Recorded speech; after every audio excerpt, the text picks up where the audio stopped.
tractor has become the most indispensable tool to modern agriculture, but it has come at a cost. Hi, I'm Pete Gilmore with the University of Florida's Environmental Health and Safety Division. Year in and year out, agriculture is one of the most hazardous industries in which to work, and tractors are involved in a large percentage of agriculturally related accidents, most often with permanently debilitating and sometimes deadly results. Tractor manufacturers have done their part in making remarkable improvements in designing tractors more safely, from installing such things as rollover protection structures and shields for power takeoff shafts, to installing sophisticated sensors and interlocks used to keep the operator well out of danger. We've come a long way, and yet statistics kept by the National Safety Council show that there are approximately 730 lives lost each year. Over 1/3 of these deaths involve tractors, with a majority attributable to tractor overturns. The University of Florida has a fleet of tractors, some located here at the main campus in Gainesville, but most are seen at the IFAS Research and Education Centers around the state. We have tractors of almost every conceivable size, shape, and make, using different implements that stretch the imagination.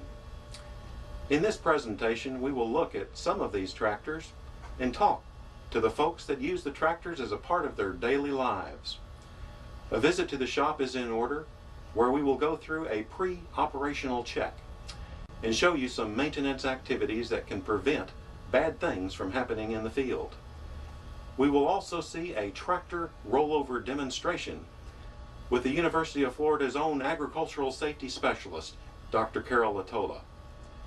So let's go take a look at some of our tractors, observe a few of the most common implements in action, and see how we rate when it comes to the 3 points in tractor safety: the operator, the tractor, and the environment.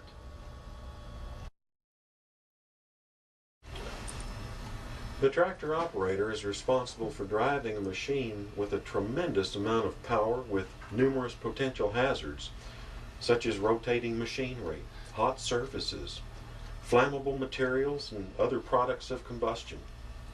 You have to be at your best, both physically and mentally, to operate in a safe manner. So remember, number one, be in good physical and mental health, and also be free from drugs and alcohol. Illegal drugs, prescription drugs, and even some of the over-the-counter medications can make you dizzy or sleepy enough that can endanger you or your coworker. Appropriate clothing and personal protective equipment is also known as PPE. Appropriate clothing means no loose-fitting clothing, no loose jewelry or other items.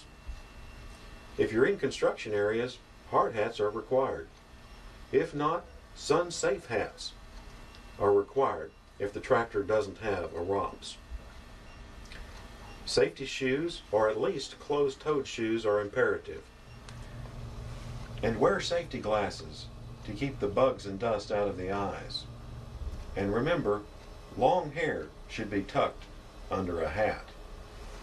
There may be other PPE requirements when working on tractors depending on the task involved. Applying pesticides may require respirators, gloves, protective coveralls, or goggles depending on the labeled instructions.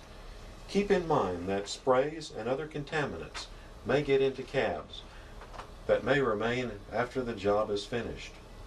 Keep the interior of the tractor as clean as possible. Change out any cab filters according to the manufacturer's recommendations, and decontaminate when necessary.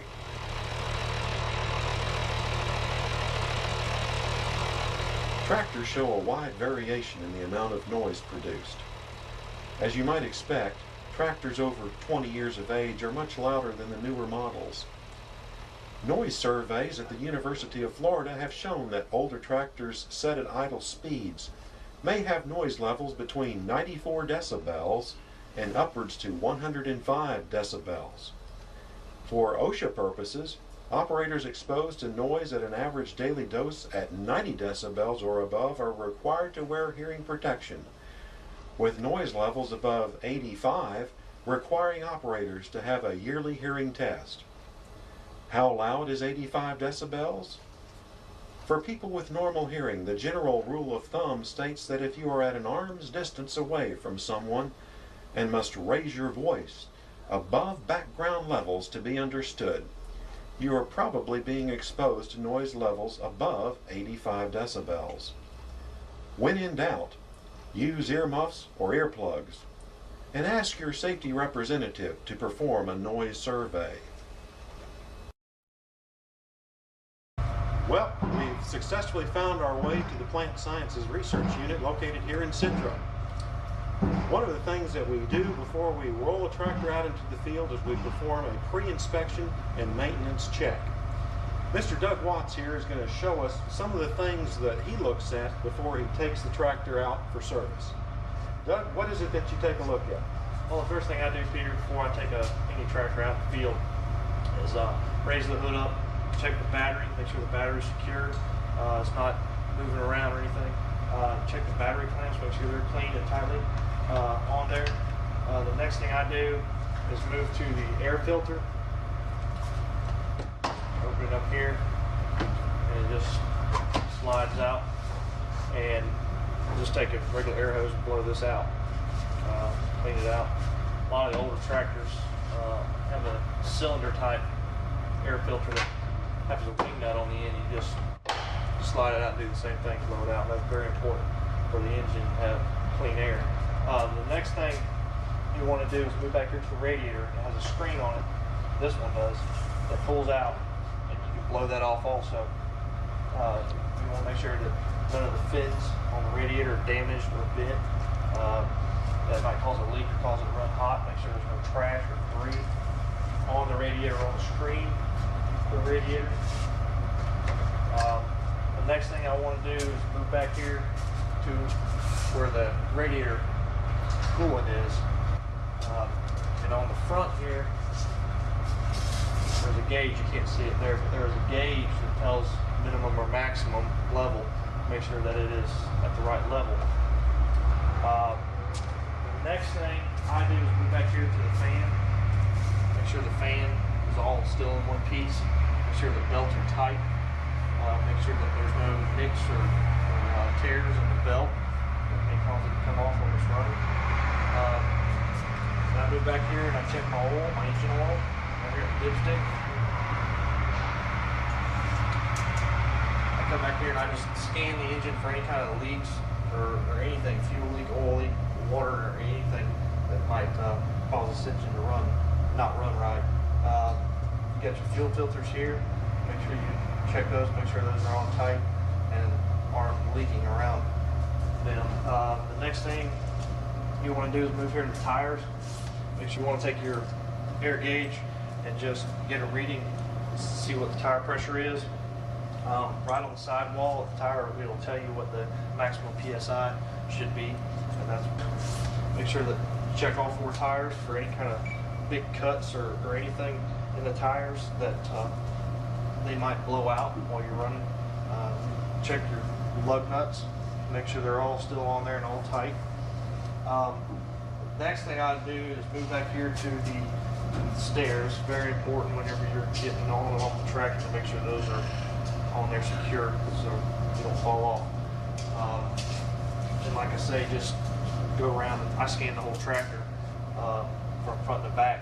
And also look on the ground where the tractor's been sitting overnight or whatever to make sure there's no oil, water leaks or anything on the ground.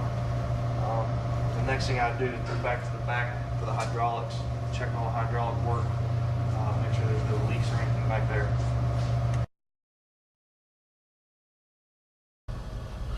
In our next segment, Dr. Carol Latola will talk to us about rollover protective structures and the importance of wearing safety belts. The first tractor that we have has no protection of any kind, no roll bar, no seat belt. Go ahead.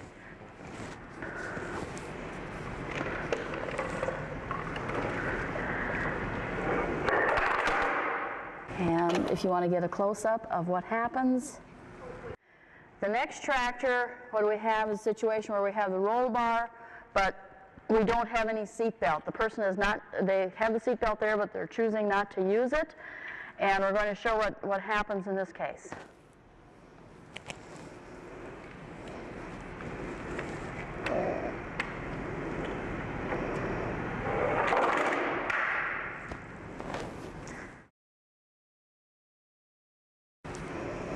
And we have the tractor here that has the roll bar with the seat belt. And this one came out just fine. So just shows a nice little demonstration showing that ROPS and that seat belt keeps the person in the zone of protection provided by the ROPS. In the event of an overturn, you'll be able to walk away from it. Have you ever hooked up a tractor to an implement using perhaps the wrong connections? Perhaps it looked okay, but it left 1 to 2 inches sitting out, ready to catch on something. Is that a big deal? It shouldn't be if you're following safety rules. However, take a look at what can happen.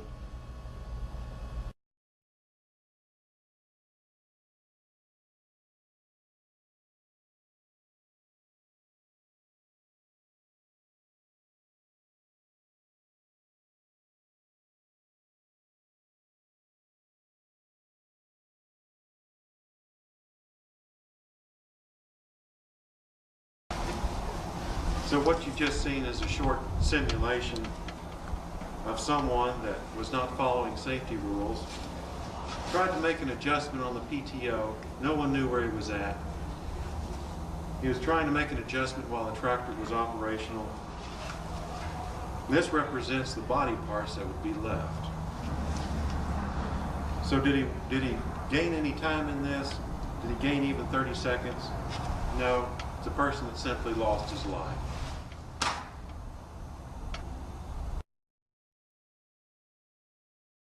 What we have here is a batwing mower, and I'm just going to take a quick look at it like I typically would during the yearly tractor safety surveys that I perform at the Research and Education Centers. Right here we've got a pretty good PTO protection all the way up here to where it meets the master shield, where we seem to have a shield missing from the bonioli. Is that correct? That is correct. All right. Can we get a little close-up of that?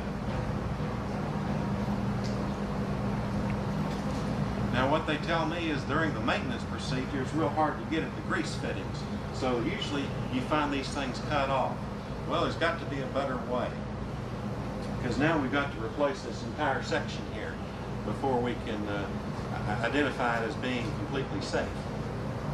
Now, you can see that there's PTO protection at all the other fittings, and those are all properly done. So these are the types of things that we look at. Another part of the yearly safety tractor inspection is to take a look at the master shield. You can get a close-up of this. This is the correct way of having a master shield. Sometimes they're taken off for maintenance activities and they're never put back on. And sometimes they just ride up high and people forget to put them down. So this is another thing. So we got PTO protection, and we've also got master shield over the stub of the PTO. There are different types of machine guarding techniques used, and this is a good example using this batwing mower. We've got our PTO protection. Some of these are made out of plastic, some are made out of metal. And then we've actually got this particular special kind of shielding. It's actually attached to the mower itself, but it protects the PTO as well. Also, there's now actually a portal that you can get to your blades that you can come at from the top to actually replace the blades. Is that correct? That is correct, Peter. The two sides, you can pick those up on the side so you can actually get to them from the underside. But the one blade that sits in the center, you cannot. So they cut a hole there, plus added a shield so it can go over. So no fingers or toes could get in there. Just a couple of extra things that you also may want to check when you're going around a mower like this would be the chains on the front side of the mower, which would protect the operator that's in the tractor seat from any type of debris. The sides have metal railings, and the rear has chains like the front. That way you can go over hills. So you no longer have to get underneath these things to work with them, is that correct? That would be correct, sir. All right. Just one short story of note. I remember at a former place of employment that I was working at, we actually had a person that died because they were trying to get some wire from underneath the back wing mower when the hydraulics failed. And it was somewhat instantaneous, but he suffocated because that mower actually went right down on his neck and he suffocated in just a few minutes. So folks, don't ever do that. You don't need to. Another safety feature that this mower and all batwing mowers offer now, and I think it's a requirement, is when you are changing blades on these mowers, you will have these wings up. And while they're raised up, they have position lock right here. What this does is this comes out, the mower's raised up, this bracket locks over there, Over here. Okay. That way, if the hydraulics were to fail, or lose pressure while you were working on it, you would have a safety lock there to prevent falling. Very good. And the same thing on the other side. Yes, both sides. And if a batwing doesn't have those particular locks, you should not try to do anything with the blade, with the mower raised up, because it could fall. Absolutely.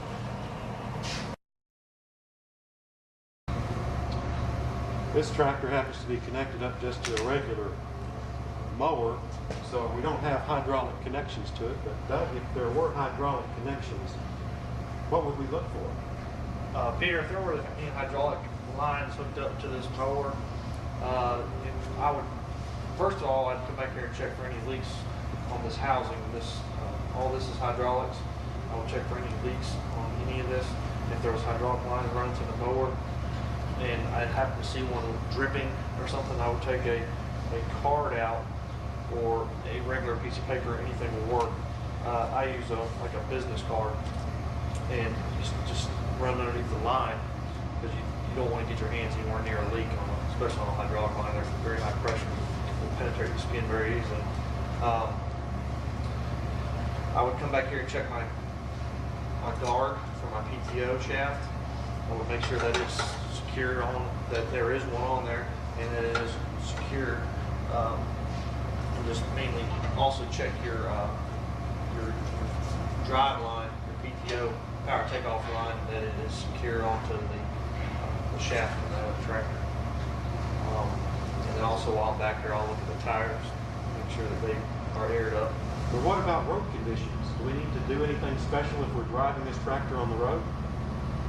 Yeah, one thing you want to do is make sure you have your slow-moving vehicle sign on there, so the vehicles know coming up from behind you that move less than 25 miles per hour. Check all your lights, make sure all your lights work, make sure your brakes are coupled together to prevent turnover. Okay, so that's a good point. So we've got slow-moving vehicle emblem, lights including blinkers, and then to couple those brakes, and we can drive down the road in a safe and efficient manner. That's correct. Wear your seat belts if the vehicle is equipped with a ROPS.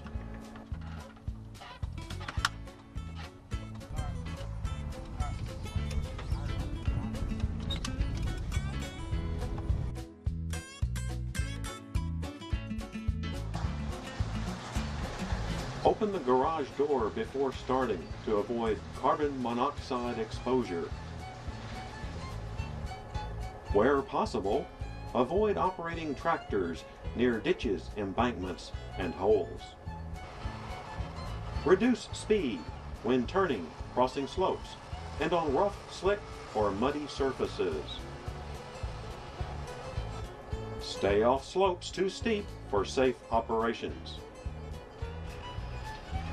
Watch where you're going, especially at row ends, on roads, and around trees. Remember, riders are not permitted.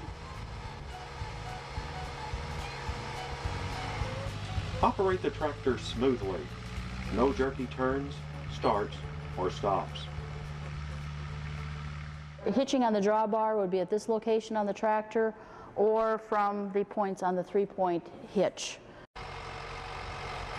When tractor is stopped, set brakes securely and use parking lock if available.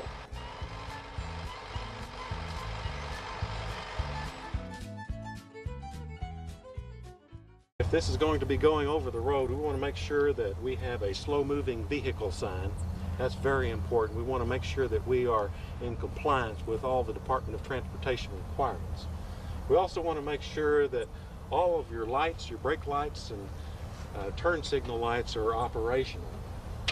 Harry, does that work right now? We have a right. Let's take a look, make sure our left is working. Then you hit the brake. Watch for power lines and electrical boxes.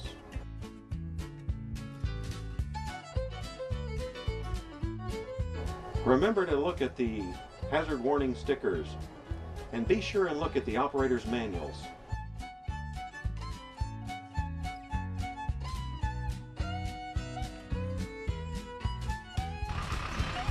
When using front end loaders, wheels should never rise when picking up a load.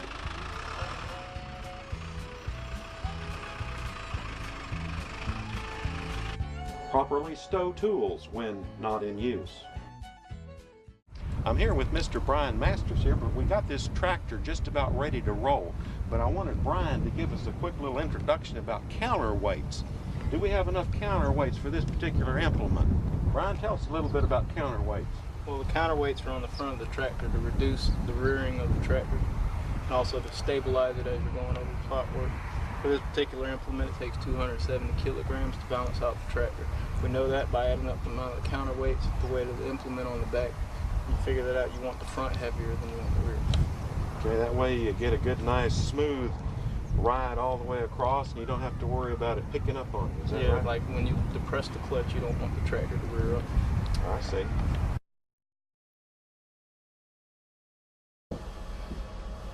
If you're working alone, be sure and tell someone where you're at. And carry with you a cell phone or a two-way radio.